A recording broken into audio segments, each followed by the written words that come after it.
Baik, syukran jazakumullah khairan Ustaz Nasrul yang sudah membawakan. Bismillah. Assalamualaikum warahmatullahi wabarakatuh.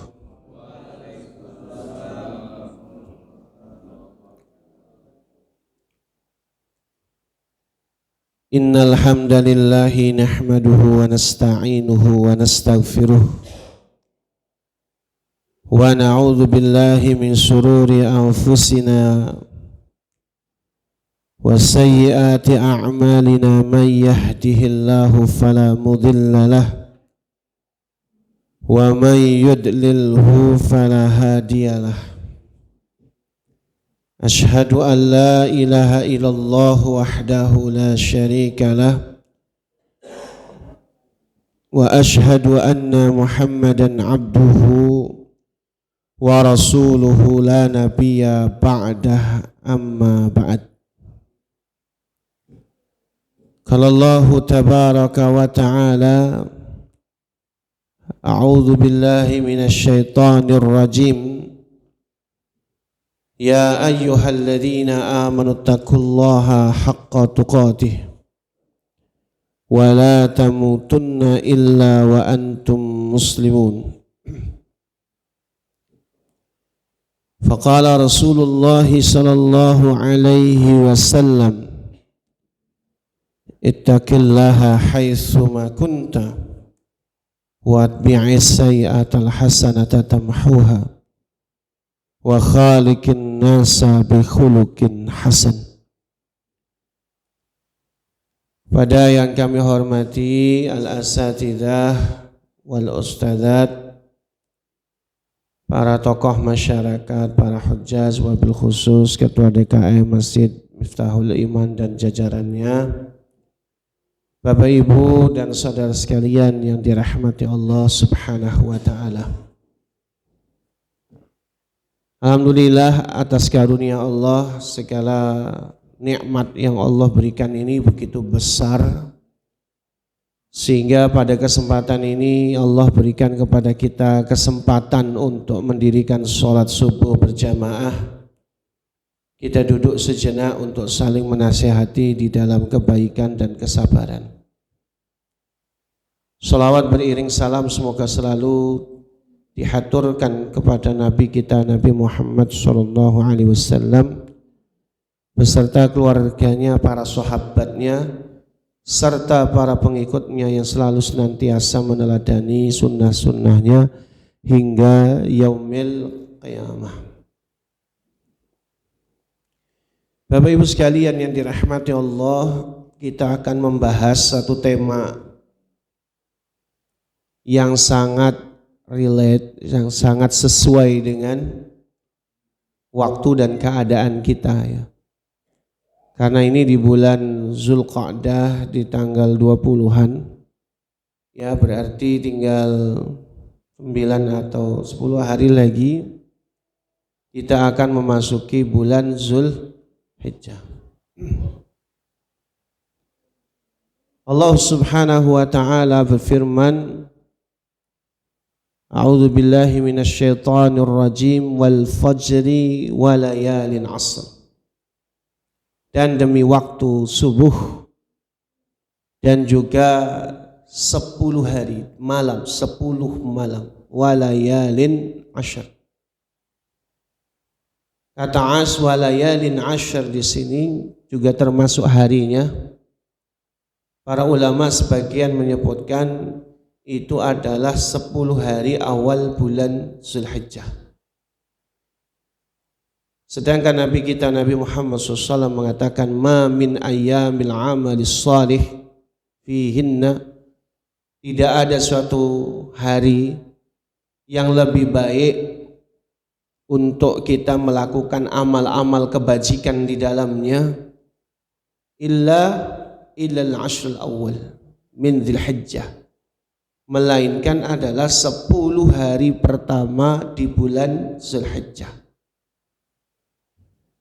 Bahkan sampai dikatakan walal jihad fis sabilillah, tidak juga berjihad di jalan Allah walal jihad, kata Nabi SAW.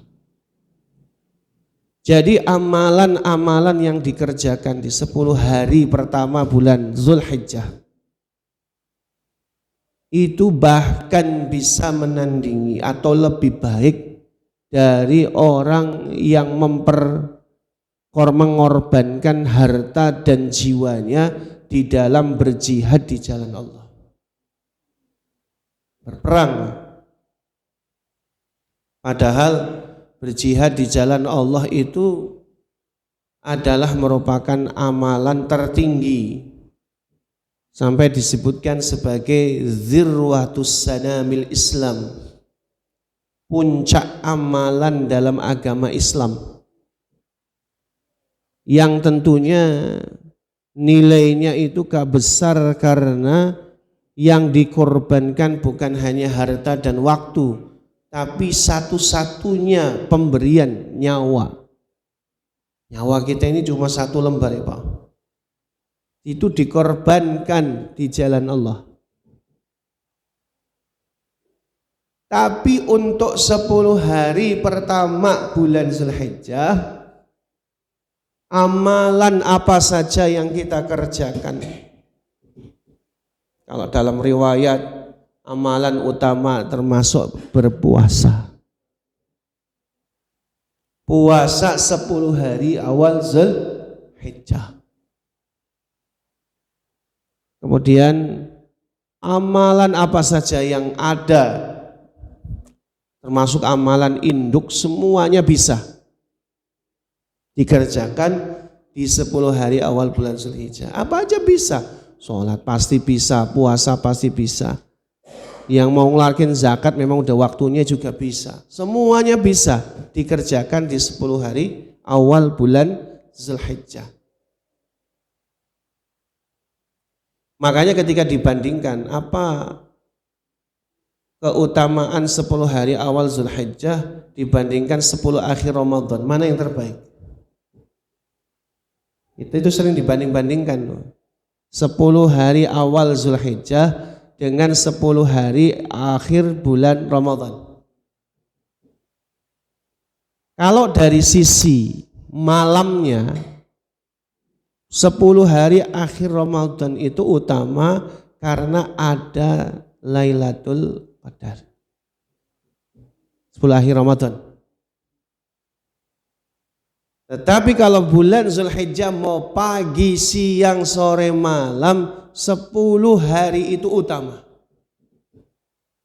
Tidak hanya 1 malam, tapi 10 hari full sepanjang Zulhijjah itu, dari pagi, siang, sore, malam, pagi lagi, terus 10 hari itu utama. Amalan-amalan yang dikerjakan di Lailatul Qadar atau 10 hari terakhir Ramadan bisa dikerjakan di bulan Zulhijjah. Cuman ada amalan-amalan di bulan Zulhijjah yang tidak bisa dikerjakan di bulan Ramadan. Ini istimewanya. Apa itu? Haji dan kurban. Haji ya cuma di bulan Zulhijjah. Kurban ya juga sama, hanya ada di bulan Zulhijjah. Karena pembahasan kita adalah kurban, maka kurban itu waktunya sangat terbatas. Hanya di bulan Zulhijjah. Itu pun di bulan Zulhijjah cuma 4 hari saja. Tanggal 10 memang itu adalah Idul Adha. Kenapa disebut Idul Adha? Id itu hari raya, Adha itu nyembelih kurban. Maka Idul Adha itu artinya apa? Hari raya menyembelih kurban. Kita motong hari keberapa Pak biasanya sih? Hari pertama, ya itu sudah bagus. Memang ada masjid yang kemudian menunda nyembelihnya itu hari ke-11 walaupun sah. Tapi sebenarnya bergeser, Idul Adha itu ya hari raya nyembelih kurban. Lah malah enggak nyembelih. Ada masjid itu. Nyembelinya tanggal 11, Pak. Kalau bicara sah, sah. Cuman momen Idul Adha-nya itu nggak cocok. Idul Adha itu hari raya. Hari raya itu seneng-seneng.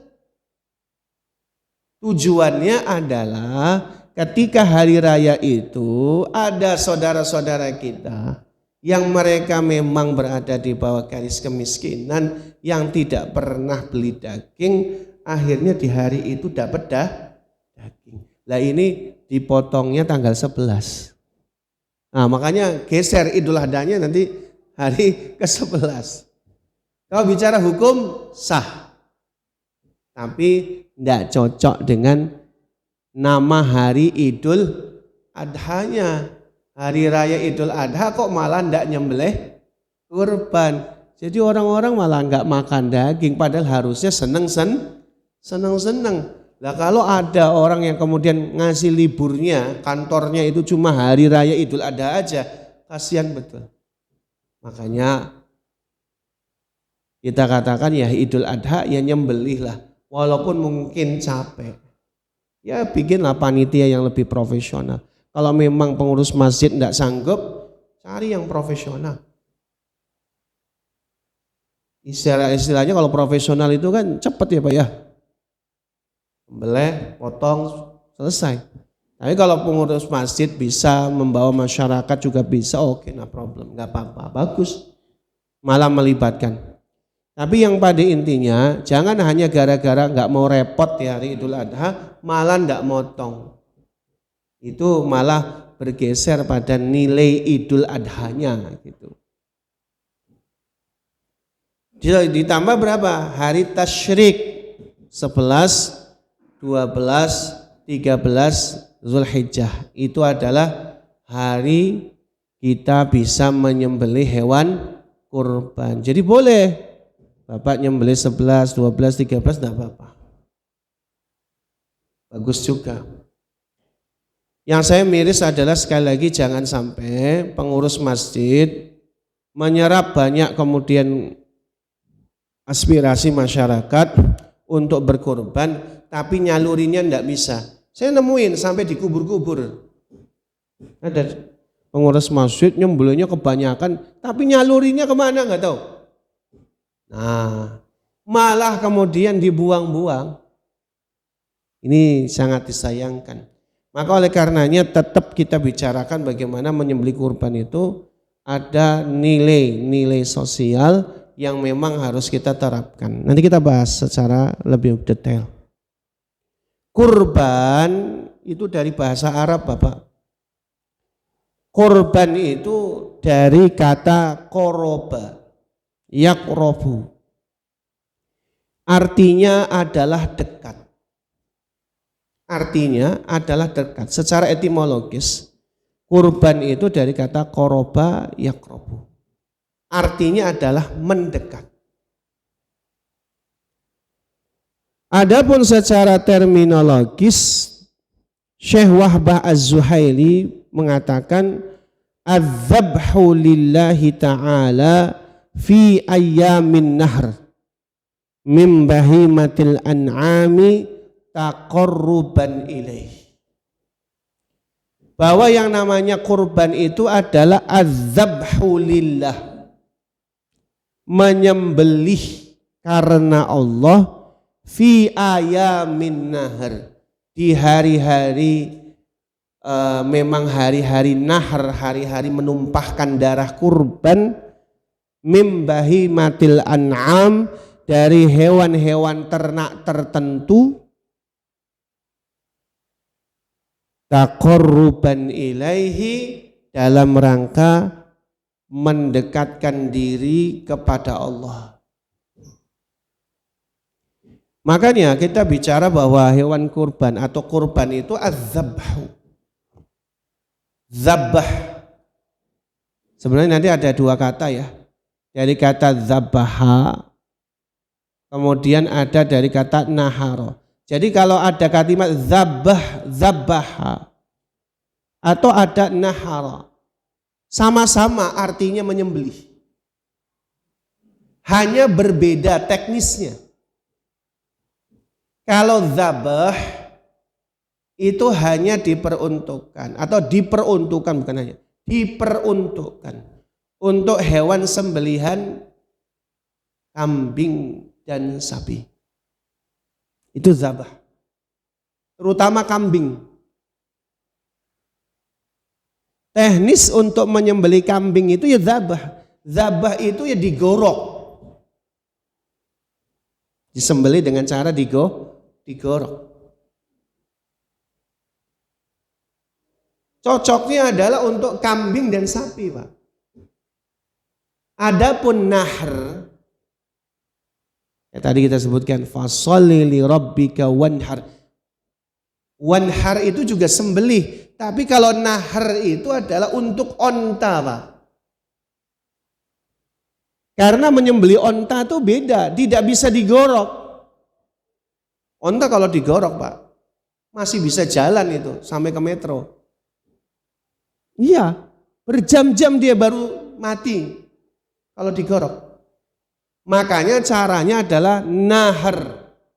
Nahr itu adalah caranya ditumbak. Jadi onta itu cara nyembelihnya beda. Kalau kambing itu dibaringkan, sapi juga dibaringkan, digorok. Kalau onta nggak bisa dibaringkan. Onta itu hewan yang paling sombong. Makanya kalau onta gimana cara nyembelihnya, Pak? Pernah yang nyembelih onta siapa? Belum ada ya, Pak, yang nyembelih onta ya? Itu tuh kaki kirinya diikat. Sementara jagalnya dari belakang. Onta itu galak, Pak. Onta itu makanya disebutkan sebagai khuyala, hewan yang sombong, angkuh. Makanya onta itu sekali lagi kalau digorok, pernah itu saya nyaksikan di YouTube itu, di India atau di mana gitu. Onta itu disembelih, digorok, masih lari-lari. Ditunggu tuh sampai sejam 2 jam, masih belum mati. Gak bisa dia. Nah kalau onta, jagalnya bawa tombak dari arah belakang, ontanya dikasih makan. Ada asisten ngasih makan. Tiba-tiba langsung dari belakang ditumbak. Itu kalau sudah kena titiknya, 5 menit mati. Makanya itu dikalimatkan bahwasanya fal yurih dzabihatahu. Ya, idza dzabahtum fa ahsinud dzibhah. Di sini jagalnya siapa, Pak Ustaz? Haji. Oh, termasuk beliau. Sudah jagal itu. Standarisasinya udah ada berarti. Nah, itu alhamdulillah. Tujuannya adalah bagaimana secepat-cepatnya. Jangan sampai menyakiti hewan sembelihan. Ya kan? Makanya jika kita menyembelih, sembelihlah dengan cara yang terbaik. Taqarruban lillah atau ilaih, dalam rangka mendekatkan diri kepada Allah. Jadi dalam sejarahnya kurban itu sebagai bukti untuk mendekatkan diri kepada Allah. Dalam sejarah ibadah kurban itu yang pertama kurban itu adalah siapa? Qabil dan Habil. Nabi Adam alaihissalam punya anak. Setiap punya anak itu sepasang. Qabil itu sepasang dengan kembarannya, Habil juga kembarannya. Pada saat itu karena memang induknya sama Nabi Adam dan juga istrinya, maka pada saat itu masih diperbolehkan nikah dengan seayah sekandung, tapi dengan format tidak boleh saudara kembarnya. Makanya disilangkan Qabil menikahi saudarinya Habil, Habil menikahi saudarinya Qabil. Qabil dan saudarinya ini nih ganteng dan cantik. Sementara Habil ini tidak begitu ganteng dan tidak begitu cantik. Ini ayahnya sama, ibunya sama, Pak. Makanya di dalam kitab A'malul Qulub itu sampai ada satu riwayat dari Nabi SAW Nabi Adam alaihissalam itu pernah bertanya kepada Allah, ya Allah, tidakkah engkau ciptakan putra putriku sama semua, ganteng semua, cantik semua, kaya semua. Satu ayah satu ibu saja sudah beda, Pak. Satu ayah satu ibu aja udah beda. Makanya kan Qabil tidak suka menikahi saudarinya Habil karena tidak terlalu cantik. Padahal itu dari rahim yang sama. Gak boleh. Nggak suka dia, nggak mau. Makanya Nabi Adam menyuruh mereka untuk berkurban. Qabil kurbannya apa, Pak? Dengan hasil pertanian. Sementara Habil kurbannya adalah dengan hewan kurban kambing. Akhirnya apa? Yang diterima kurbannya Habil. Jadi sebenarnya kita ingin melandasi bahwa kurban itu sudah ada sejak awal. Tujuannya adalah mana di antara hamba-hamba itu yang dekat dengan Allah. Berarti ibadah kurban itu ibadah orang-orang yang memang mendekat kepada Allah. Orang yang dekat kepada Allah.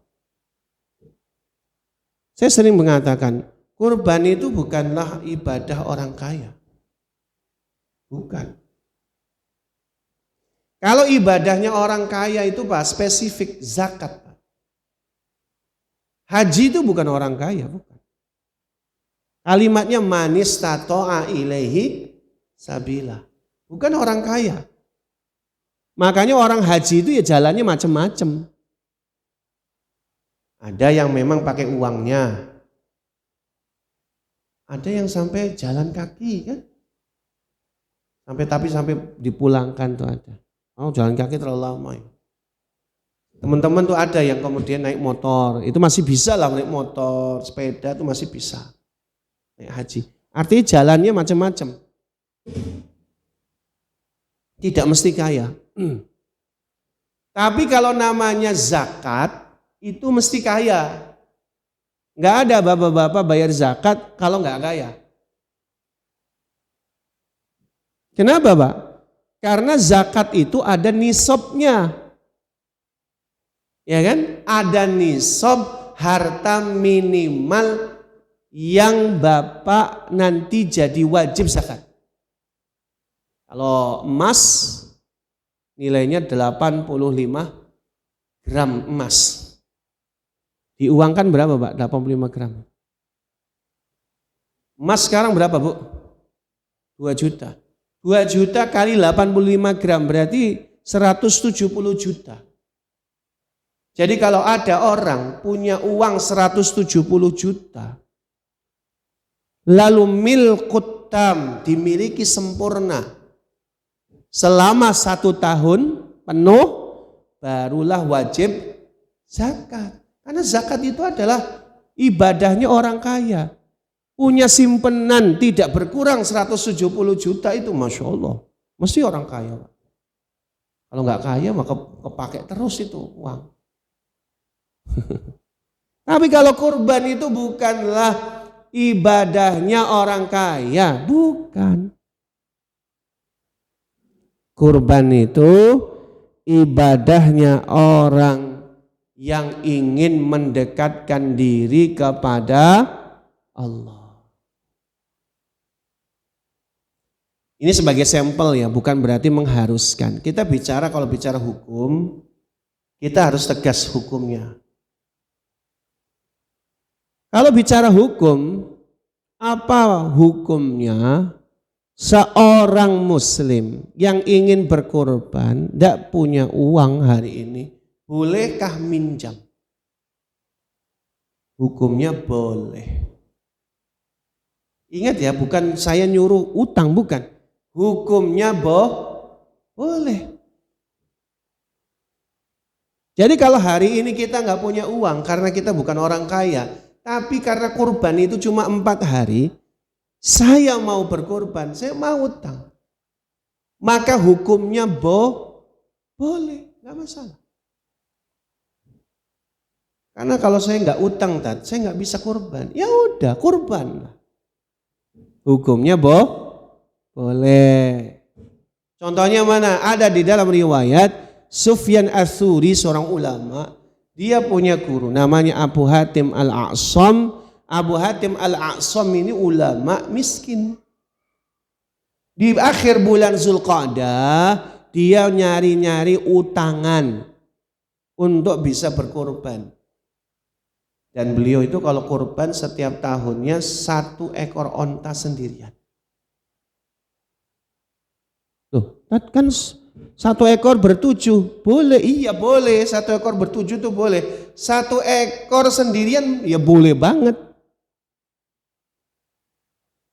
Kita 1 ekor kambing untuk diri kita dan keluarga kita cukup. Tapi kalau mau 1 ekor onta, bagus. Nah, kamu punya uang, nggak apa-apa.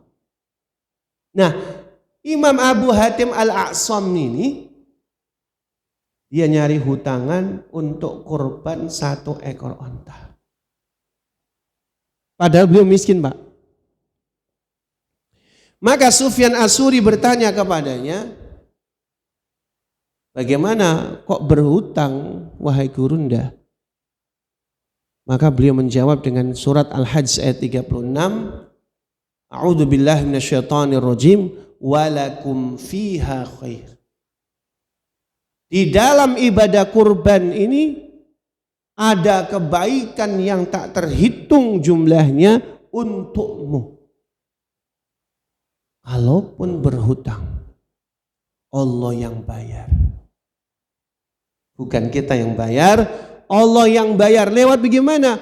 Allah lapangkan rezeki kita untuk membayar hutang itu. Harus yakin. Cuma masalahnya kita itu, Allah sudah kasih jalan, dikasih rezeki untuk bayar utang, tapi dipakainya untuk jalan-jalan. Nah ini masalah. Akhirnya nggak bisa bayar utang. Ini mentalitas kita tuh, kalau punya utang tuh harusnya sudah saatnya bayar. Ada uangnya, Allah kasih rezeki. Cuman kita lebih mementingkan hal-hal yang secondary, sesuatu yang ya bukan prinsip. Jalan-jalan, ganti HP, ganti ini, ganti baju, ganti macam-macam. Itu yang jadi masalah. Walhasil itu contoh dari seorang ulama. Saya tidak katakan, ayo jamaah Miftahul Iman berhutanglah, tidak. Itu perintah namanya. Tapi kita bicara hukum, boleh. Ada contohnya, ada tuh ulama, Imam Abu Hatim Al-A'sam. Artinya, saya hanya menjelaskan terkait dengan tadi ceritanya itu, bahwa ibadah kurban bukanlah ibadahnya orang kaya. Tapi ibadah orang yang ingin mendekatkan dirinya kepada Allah.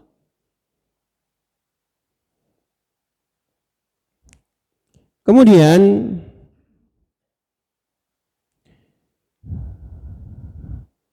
ibadah kurban ini adalah identik ibadah sebagai wujud pengorbanan dalam diri kita.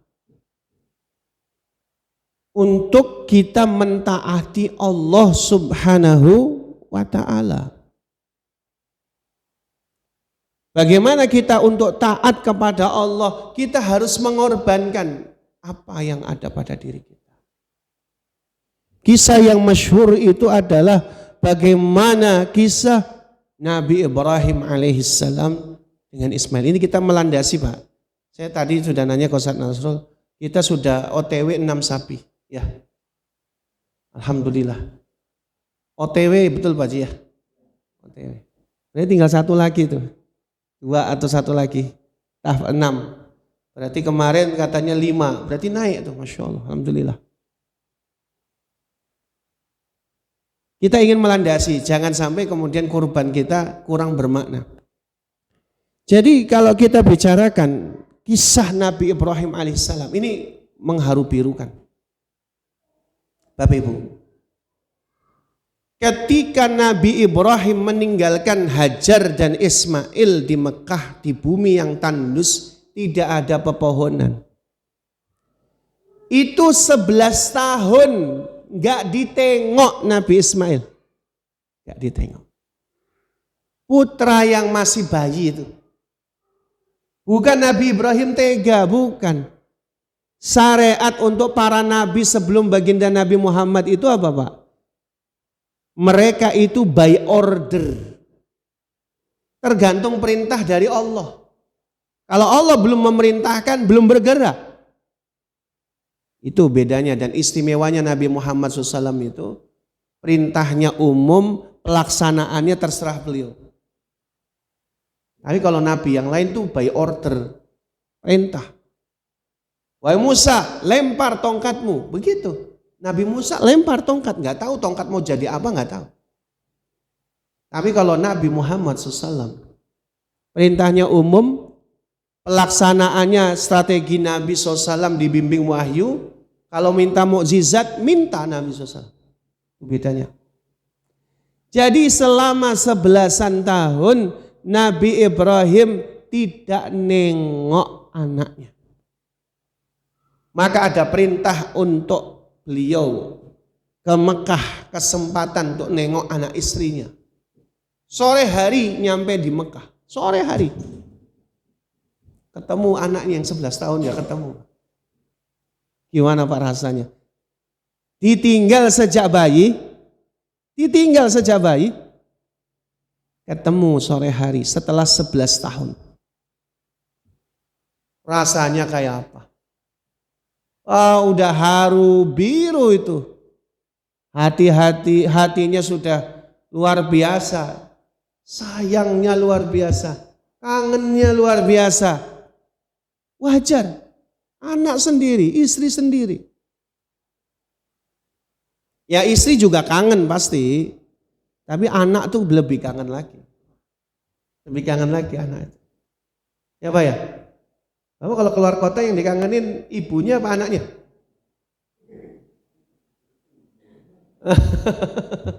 Ibunya lah pasti. Ibunya. Ya apalagi anaknya gitu bahasanya Pak. Jangan milih anak, jangan. Ibunya. Apalagi anaknya. Sangat kangen, ketemu sore. Baru ketemu sore, malamnya Nabi Ibrahim mimpi. Diabadikan dalam surah As-Saffat ayat 102. Allah katakan untuk mengabadikan kisah ini, Nabi Ibrahim berkata, qala ya bunayya inni ara fil manamil anni dha'adbahuka fanzur madza tara. Wahai anakku, sesungguhnya aku melihat dalam mimpiku bahwa aku diperintahkan untuk menyembelihmu. Perintahnya dari Allah. Fangzur madza tara, maka pikirkanlah apa pendapatmu. Ini enggak enteng Mbak ngomongnya. Bayangin baru sore hari ketemu setelah 11 tahun, malamnya ngimpinya itu disuruh nyembeli putranya. Bayangin kalau kita misalnya di posisi Nabi Ibrahim tuh, wah rasanya kayak apa?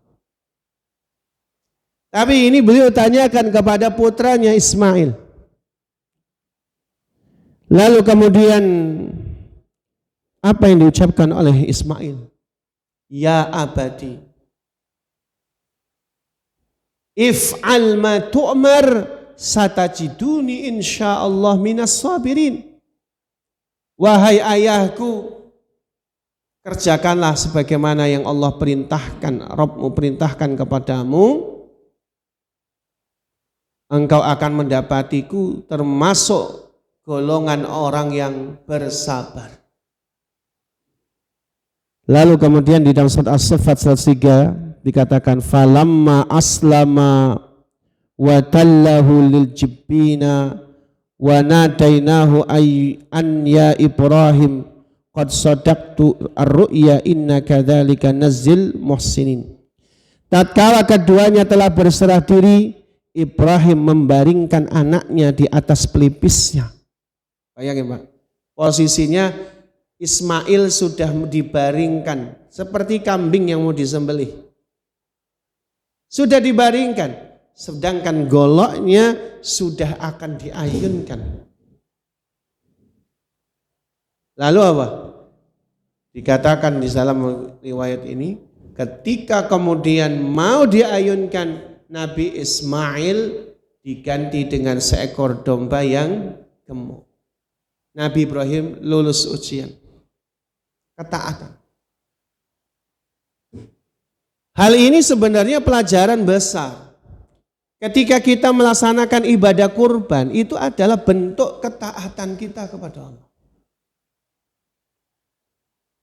Memang kalau di dalam hukum fikih yang masyhur memang ya, kalau hukumnya Imam Abu Hanifah mazhab Hanafi itu hukumnya kurban itu wajib.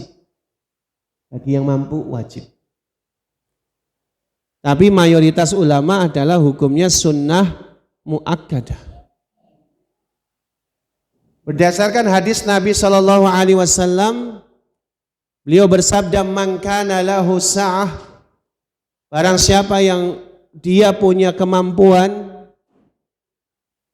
walam yudhahi, tapi dia tidak menyembelih kurban, la yaqrabanna musallana, janganlah mendekati tempat sholat kami. Artinya itu bentuk pengingkaran dari Nabi orang yang tidak taat. Jadi kalau kita bicarakan, ini adalah esensinya ketaatan kepada Allah pada apa yang kita korbankan. Nabi Ibrahim bahkan mengorbankan jiwa, raga, bahkan putranya sebagai bentuk ketaatan kepada Allah. Maka bagi kita yang berkorban, itu adalah bagian daripada ketaatan kita kepada Allah. Sarana agar kita ini semakin taat sama Allah. Kurban bukan suatu ibadah yang kemudian kita jadikan sebagai bahan untuk flexing, untuk pamer, ria, enggak.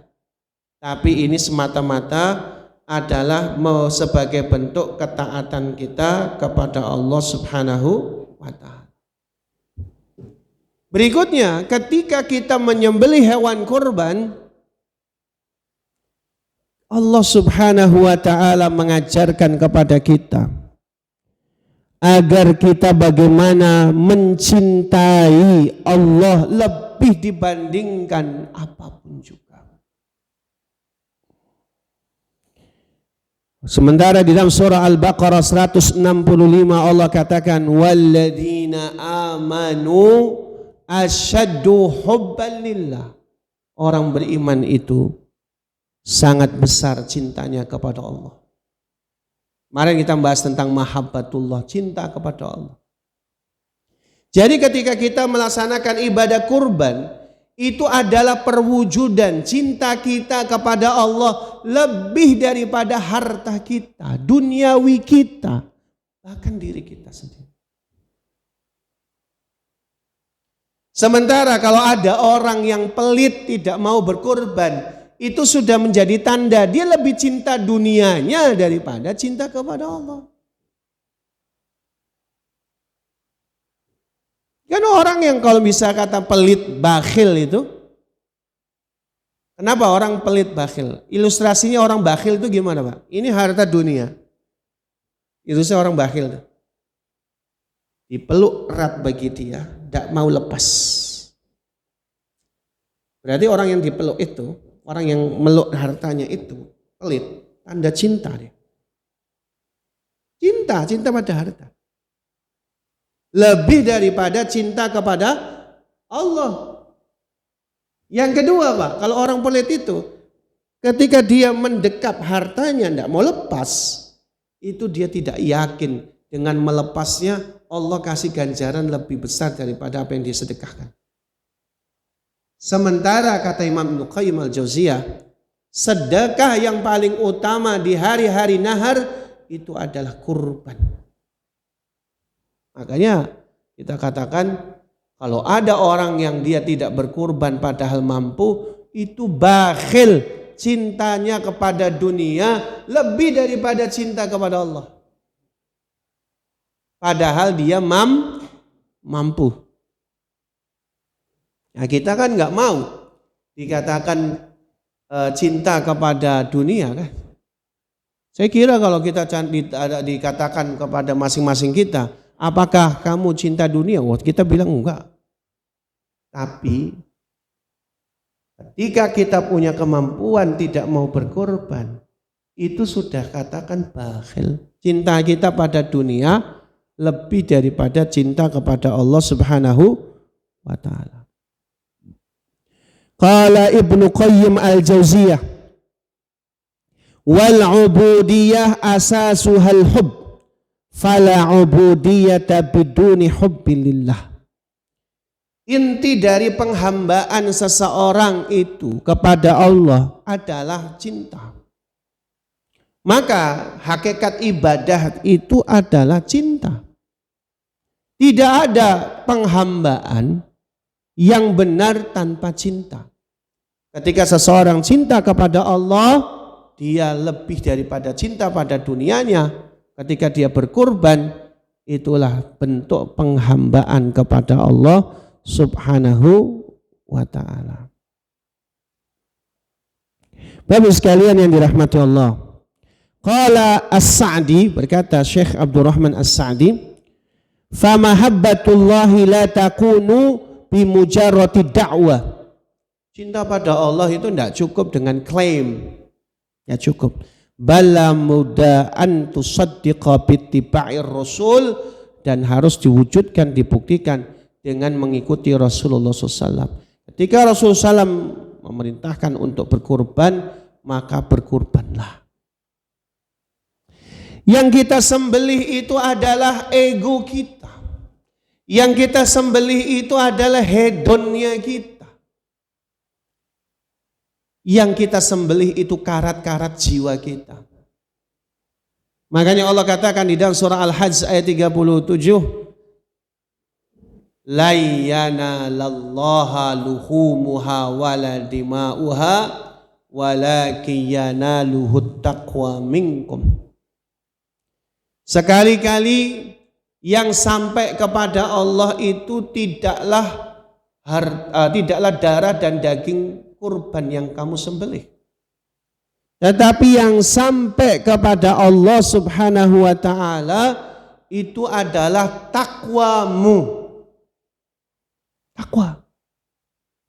Jadi kalau kita menyembelih hewan kurban itu, yang kita sembelih egonya kita, cinta dunianya kita, hedonnya kita. Hedon itu apa, Bu? Gaya hidup kita yang berlebihan tadi. Yang kita sembelih itu apa? Angkuhnya kita. Tidak mau minta maafnya kita, tidak mau memaafkannya kita. Hasadnya kita, itu disembelih itu dengan cara berkurban.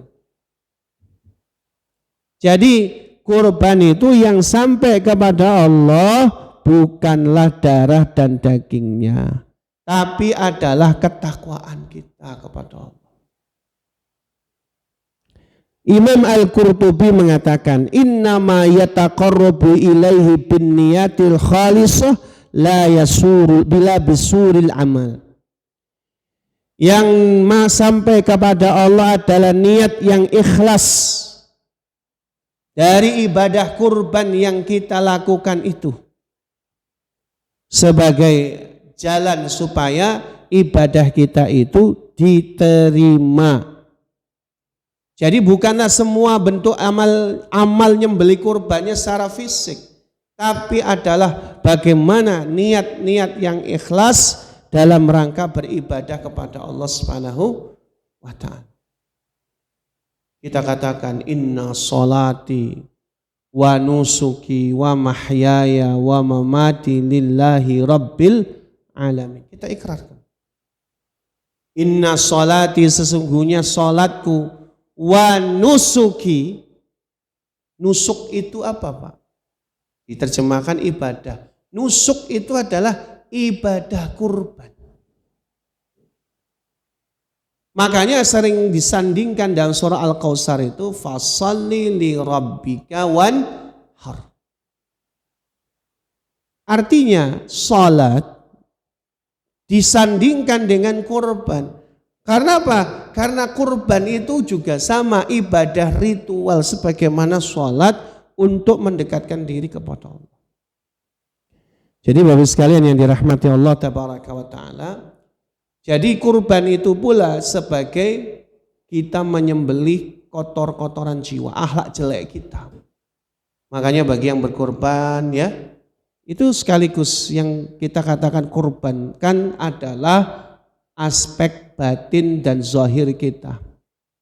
Mudah-mudahan dengan ibadah kurban kita bisa menjadi suami yang lebih baik, istri yang lebih baik, anak yang lebih baik, orang tua yang lebih baik.